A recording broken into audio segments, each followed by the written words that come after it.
Hi hello నమస్తే welcome to our channel. ఈరోజు అయితే వెజిటేబుల్ పలావ్ చేసుకుందామండి. ఎంతో ఈజీగా సింపుల్గా చేసుకునే ఈ పలావ్ చేసుకొని ఒకసారి ట్రై చేసి చూడండి. ఒకసారి టేస్ట్ చూస్తే అస్సలు వదలరు. ఒక గ్లాస్ బియ్యాన్ని బాస్మతి రైస్ని అయితే వేసుకుంటున్నానండి.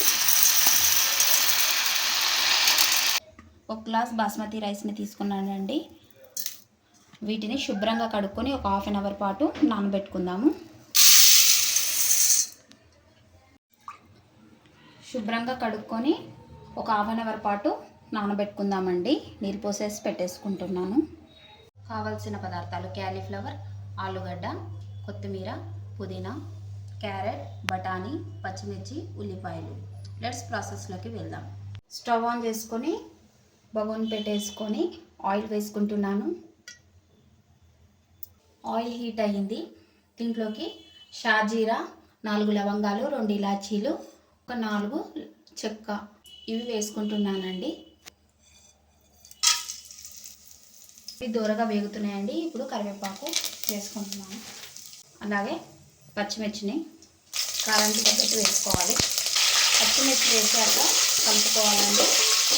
దూరగా పచ్చిమిర్చి అయితే దూరగా అయ్యే వరకు వేయించుకోవాలి. పచ్చిమిర్చి వేగుతుందండి. ఇప్పుడు దాంట్లోకి ఉల్లిపాయ ముక్కలను, బఠానీ, క్యారెట్ వేసుకొని 1 నిమిషం పాటు అయితే వేయించుకుందాము. కొద్దిగా పుదీనా అయితే వేసుకుంటున్నాను. ఒకసారి కలుపుకుందామండి. ఇప్పుడు ఆలు వేసుకుంటున్నాను. అలాగే క్యాలీఫ్లవర్ ముక్కలను వేసుకుంటున్నానండి. ఇలా అన్నీ ఈవెన్గా ఒకసారి అయితే కలుపుకుందాము. ఈ స్టేజ్లోనే కొద్దిగా ఉప్పు వేసుకుంటే ఆ ముక్కలకన్నిటికీ పడుతుందండి. టేస్ట్ బాగుంటుంది.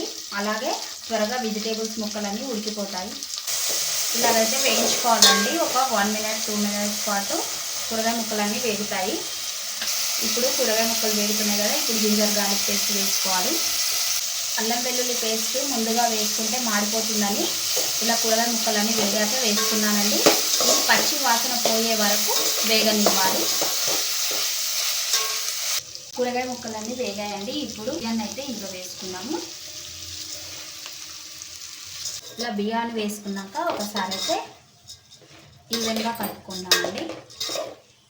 మెల్లిగా ఒకేసారి కలుపుకోవాలండి. విరిగిపోయేటట్టు కలుపుకోవద్దు. ఇలా 1 నిమిషం పాటు బియ్యాన్ని కూరగాయ ముక్కలు పట్టించాక మనం 1 గ్లాస్ బియ్యం తీసుకున్నాం కదా, 1 గ్లాస్ బియ్యానికి 2 గ్లాసుల వాటర్ పోసుకోవాలి. ఏ గ్లాస్తో అయితే బియ్యం తీసుకున్నామో ఆ గ్లాస్ తోటే 2 గ్లాసుల వాటర్ తీసుకుంటున్నాను. అదే కొత్త బియ్యం అయితే 1.5, పాత బియ్యం అయితే 2 గ్లాసెస్. ఇలా వాటర్ వేసుకున్నాక ఒకసారి అయితే కలుపుకుందామండి. మంటనైతే హై ఫ్లేమ్లో పెట్టుకుందాం ఒక 3 మినిట్స్ పాటు. హై ఫ్లేమ్లో పెట్టేసుకున్నాం కదండి. ఇప్పుడు మీడియం ఫ్లేమ్లో పెట్టుకొని క్యాప్ పెట్టేసుకొని ఒక 3 మినిట్స్ పాటు ఉడకనిద్దాం అండి. 3 మినిట్స్ అయ్యింది. ఒకసారి చూద్దాము.